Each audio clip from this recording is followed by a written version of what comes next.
किया है, फिर भी मैं एक बार लॉजिक बता देता हूँ। मतलब लॉजिक क्या था कि हम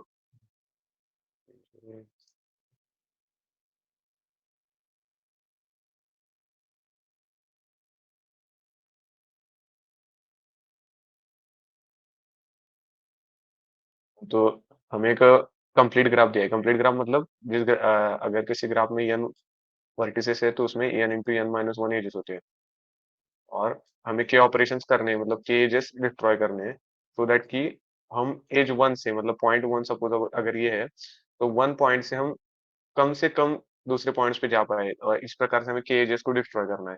तो ये मतलब इस क्वेश्चन में इतना कुछ था नहीं, क्योंकि ग्राफ कंप्लीटली कनेक्टेड है, तो ज्यादा एजेस डिस्ट्रॉय करने पर मतलब क्या होता है कि एक ट्री जो होता है जिसमें सपोज n वर्टिसेस है, और उसमें अगर n माइनस वन एजेस है, तो भी वो कंप्लीटली कनेक्टेड हो सकता है। सो एज डिस्ट्रॉय करना इतना मतलब नहीं, ब्रूट फोर्स से हमें क्या पता करना है कि बस वन से जो कनेक्टेड सारे एजेस है, वो अगर हमने एक बार डिस्ट्रॉय कर दिए, सपोज ये वाला एज, ये वाला एज, और ये वाला एज, और ये वाला एज, ये अगर हमने एजेस सारे डिस्ट्रॉय कर दिए, तो हम फिर बस किसी वर्टेक्स को विजिट कर सकते हैं। बाकी हम मतलब डिस्कनेक्टेड हो जाएंगे। इस ग्राफ में टू कनेक्टेड कंपोनेंट्स बन जाएंगे, वन वाला एक सेपरेट बनेगा, और बाकी वाला एक ट्री ऐसे सेपरेट बन जाएगा। तो बस यही लिखना था ब्रूट फोर्स, और बाकी कौन सा भी केस हो, हम कर नहीं कर मतलब चेंज कर नहीं सकते, मतलब सारे नोड्स जो है सारे विजिट होने वाले हैं बस। ये ब्रूट फोर्स ही यूज करना है यहाँ पे। हाँ, तो ये फर्स्ट क्वेश्चन का था। अगर किसी का कोई डाउट है अभी भी एक्सप्लेनेशन में, तो पूछ सकते हैं।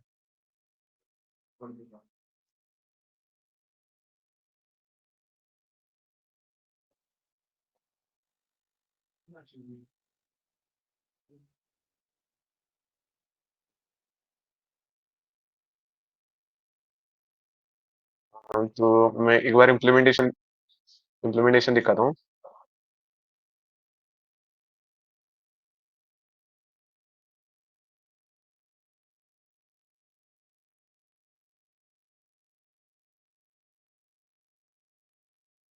तो इम्प्लीमेंटेशन बस कुछ ईपीएलसी है। अगर K greater than N minus one है, तो फिर हम कर सकते हैं, मतलब कि सारे एजेस को डिस्कनेक्ट कर सकते हैं जो वन से कनेक्टेड है, तो फिर ग्राफ डिस्कनेक्टेड हो जाएगा, वन नोड अलग हो जाएगा, और बाकी के नोड्स अलग हो जाएंगे। यस, तो मतलब ग्राफ कंप्लीटली कनेक्टेड रह जाएगा, तो इतना कुछ उसमें मैटर नहीं करता। सेकंड क्वेश्चन पे जाते हैं। सेकंड क्वेश्चन में बोलूंगा तो क्वेश्चन पे ही जाते हैं डायरेक्टली। तो ये मैं बोलूंगा, ये सेकंड क्वेश्चन जो है हेवीली मतलब इम्प्लीमेंटेशन बेस्ड है। तुम जितना अच्छा इम्प्लीमेंट कर सकते हो उतना करना है। बस यहाँ पे फैक्ट ये था कि हमारे पास ऐसे दो एरेज है, और उसमें हर नंबर मतलब ये इस एरे, मतलब ये दो, एक साइज का ये सब एरे है, और ये दूसरे एन साइज का सब एरे है, दोनों डिसजॉइंट है ऐसा मान सकते हो मतलब। और इस दोनों सब एरे में मिला के हमारे पास टू एन एलिमेंट्स है, जिसमें हर एक एलिमेंट मतलब टू टाइम ऑकर होता है, मतलब वन टू टाइम, इस प्रकार से टू टू टाइम्स सीधा एन टू टाइम्स ऑकर होता है। तो हमें करना क्या है कि इस सब सब एरे में से टू के लेंथ का, और इस सब एरे से टू के लेंथ का एक सब सीक्वेंस और सबसेट, तुम कुछ भी बोल सकते हो, सब सीक्वेंस एक सबसेट लेना है, सो दैट कि दोनों सबसेट का जो एक्सओर है वो इक्वल आ जाए। तो बस यहाँ पे क्या करना है कि एक एक्सओर का एक इंपॉर्टेंट प्रॉपर्टी रहता है कि दो अगर सेम एलिमेंट का एक्सओर करेंगे, मतलब एक्स एक्सओर एक्स, तो वो जीरो रहता है। तो हमें बस उसका यूज करना है। तो यूज क्या करना है कि हम जो पहले एन एलिमेंट्स है, उसमें सारे एलिमेंट्स के हम फ्रीक्वेंसी मैप में स्टोर करेंगे। अगर सपोज ये जो अभी हम n साइज का फर्स्ट एरे कंसीडर कर रहे हैं, उसमें सपोज अगर एक एलिमेंट एक बार प्रेजेंट होगा, तो ये श्योर है कि वो मतलब उसका जो दूसरा ऑकरेंस है वो इस सब एरे में होगा। तो मतलब अगर हम इसमें से एक ऐसा एलिमेंट ले रहे हैं जिसका ऑकरेंस एक है, तो हमें श्योरली उसको यहाँ से भी लेना है। ठीक है? तो ये एक ऑब्जर्वेशन है, इंपॉर्टेंट है, क्योंकि अगर मतलब सपोज दोनों एरे में एक एक ऑकरेंस होने वाले एलिमेंट्स को अगर हमने नहीं लिया, तो फिर एक्सओर इक्वल नहीं हो पाएगा। और अभी सारे एलिमेंट्स मतलब ऐसे नहीं कि एक ही टाइम ऑकर हो जाएंगे। कोई एलिमेंट सपोज ऐसा भी एरे हो सकता है कि दोनों के मतलब टू एलिमेंट के दोनों ऑकर एक ही एरे में आ रहे हैं, और यहाँ पे थ्री और थ्री का आ रहा है, तो हमें इन दोनों को यूज करना है, क्योंकि टू एक्स और टू जो है जीरो होता है, और यहाँ पे भी सेम ही हो जाएगा, थ्री एक्स और थ्री जीरो हो जाएगा मतलब। और एक एक्सओर का इंपॉर्टेंट प्रॉपर्टी होता है कि जीरो एक्स और एक्स, जीरो का एक्सओर हम किसी के साथ भी करेंगे तो वो एक्स ही आता है।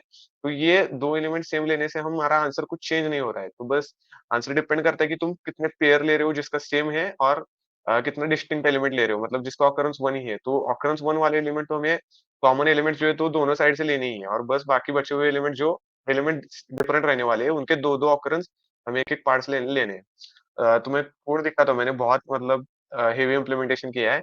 अगर किसी ने अच्छा इम्प्लीमेंटेशन किया है तो वो बता सकता है मुझे, मतलब मैंने तो बहुत हार्ड किया है, मतलब ऐसा मुझे लगा। तो मैंने क्या किया है कि 2 मैप बनाए, और 2 मैप बनाने के बाद उसमें मतलब फर्स्ट एरे का ऑकरेंस और सेकंड एरे का ऑकरेंस यहाँ पे स्टोर किया है। और फिर मैंने काउंट निकाला है, मतलब जो फर्स्ट सब एरे के लिए देखा मैंने कि 2 एलिमेंट्स 2 जिसका फ्रीक्वेंसी है उसके कितने एलिमेंट्स है वो निकाला है। फिर उसके बाद मैंने मतलब सोचा कि मैक्सिमम के एलिमेंट्स ले सकते हैं जिसका ऑकरेंस 2 हो, या मतलब मिनिमम काउंट और के का मिनिमम हम ऑकरेंस ले सकते हैं, तो फिर वो लिया है। बाकी का मतलब जो एलिमेंट्स है तो ये मतलब हेवीली इम्प्लीमेंटेशन बेस्ड है। अगर आप मतलब आप जिस स्टाइल से करें उस स्टाइल से मतलब आपको जैसा अच्छा लगे वो कर सकते हैं। मैं कोड ये शेयर करके रखता हूँ आपको, इसको कोई प्रॉब्लम नहीं है। बट आपका मतलब अगर आप अभी कोड ना देखे हुए करेंगे तो शायद आपका इम्प्लीमेंटेशन स्किल बढ़ जाएगा। तो कोड मैं नहीं दिखाता हूँ, आप इम्प्लीमेंट करने की ट्राई कीजिए बस, क्योंकि हेवी इम्प्लीमेंटेशन है थोड़ा। और ये एक ध्यान में रखिए कि क्यों क्वेश्चन में कंस्ट्रेंट थोड़े आई थिंक n पावर ओ अब n में ही क्वेश्चन सॉल्व करना है शायद ये। तो वो थोड़ा बहुत ध्यान रखिए कि क्या आप सेट वगैरह का इस्तेमाल करें। हाँ, कंस्ट्रेंट्स हाई है, 10 पावर 4 है, तो वो भी एन में एक्सपेक्टेड सॉल्यूशन है। लॉग एन फैक्टर आप यूज़ कर सकते हैं सेट के लिए। मैंने तो सेट का यूज़ किया है, मतलब जो एलिमेंट्स मैं कॉमन ले रहा हूँ उसके लिए मैंने सेट का यूज़ किया है। अभी तक मतलब जो 2 क्वेश्चन हमने एक्सप्लेन किए उसमें किसी को डाउट है तो पूछ सकता है।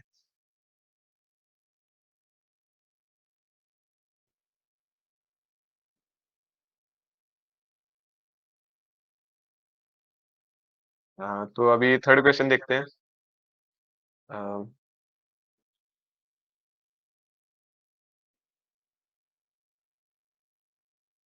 अ, तो थर्ड क्वेश्चन में क्या दिया है, हमें एक गेम दिया है जिसमें आपके पास एक एरे होगा n साइज का, और जिसमें जो एलिमेंट्स रहते हैं वो 0 less than equal to ai और less than equal to n है। तो ये कंडीशन है, और इस गेम में क्या होता है कि हमारे पास 2 प्लेयर है, एक एलिस है और एक दूसरा बॉब है।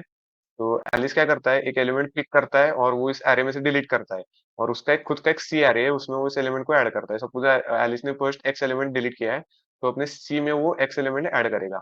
ठीक है, और जो बॉब है वो बस एक एलिमेंट डिलीट करता है एरे में से। तो ये गेम है, और इस गेम के मतलब अभी ये गेम पूरा खेलने के बाद ये गेम कब एंड होगा, जब हमारा ये जो एरे ए है वो एम्प्टी हो जाएगा। ठीक है, और फिर जब एरे एम्प्टी हो जाएगा तो जो एलिस के पास सी एरे होगा जिसमें सपोज ए बी सी इस प्रकार से एलिमेंट है, तो इसका मैक्स जो है, मैक्स जो है एलिस का स्कोर रहने वाला है। अभी मैक्स मतलब क्या होता है, मैक्स मतलब ऐसा minimum positive minimum non negative integer. Non negative बोला मैंने क्योंकि 0 भी हो सकता है, 0 1 2 3 मतलब ऐसा मिनिमम नॉन नेगेटिव इंटीजर जो इस एरे में प्रेजेंट नहीं हो, इस एरे का मैक्स होता है। ठीक है, तो फिर इसका मतलब क्या है कि अगर तुम ऑब्जर्वेशन करो तो अगर सपोज किसी भी एलिमेंट का फ्रीक्वेंसी 2 है, मतलब एम पे ऑफ एक्स अगर 2 है,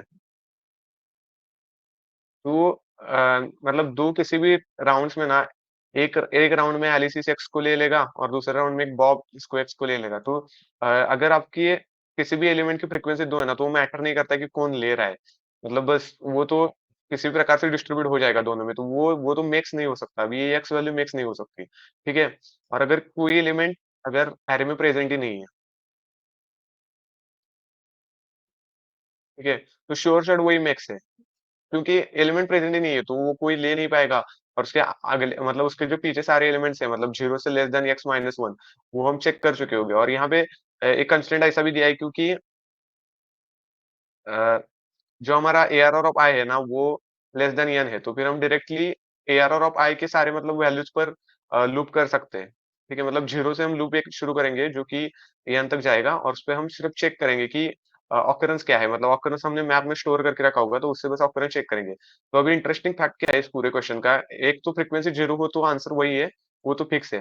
अभी दूसरा फैक्ट क्या है, जब ऑकरेंस 1 होता है तो एक इंटरेस्टिंग फैक्टर आता है। तो सपोज किसी भी एलिमेंट का अगर ऑकरेंस 1 है, तो जो सबसे स्मॉलेस्ट एलिमेंट होगा जिसका ऑकरेंस 1 है, वो तो पहले गेम में एलिस ले लेगा।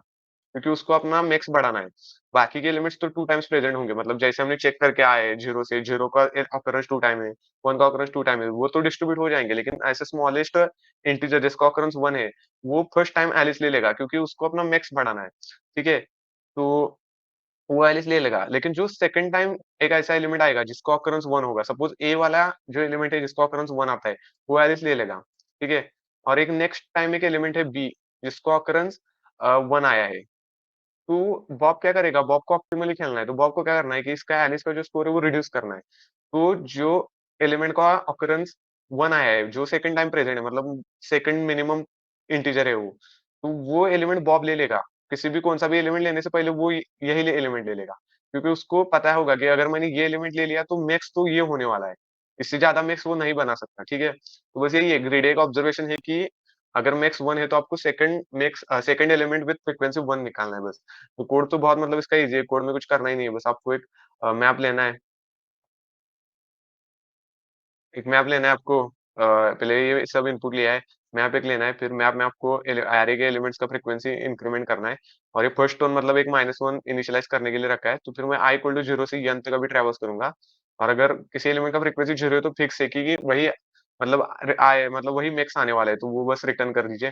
अगर ग्रेटर देन 1 ऑकरेंस है तो फिर वो दोनों डिस्ट्रीब्यूट हो जाएँगे, किसी ऑर्डर के साथ वो दोनों डिस्ट्रीब्यूट है, उनका कोई मैटर नहीं करता। जब भी अभी फ्रीक्वेंसी 1 हो जाए, तो जब वो फर्स्ट टोन है तो वो मिक्स नहीं हो सकता, वो तो एलिस ले लेगा। लेकिन अगर वो सेकंड टाइम हो रहा है तो बस आंसर वही है, आप रिटर्न कर दीजिए।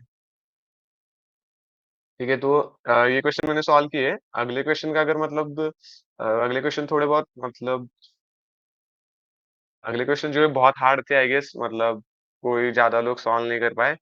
और उसमें मतलब मेरे हिसाब से तो उसमें मतलब अभी एक ऑब्जर्वेशन जो मैंने निकाला था कि नॉन पैलिंड्रोमिक स्ट्रिंग, मतलब इसमें क्या रहता है कि स्ट्रिंग के 2 टाइप्स मैटर करते हैं, मतलब ये जो क्वेश्चन है मैं बस थोड़ा बहुत ऑब्जर्वेशंस बता देता हूँ।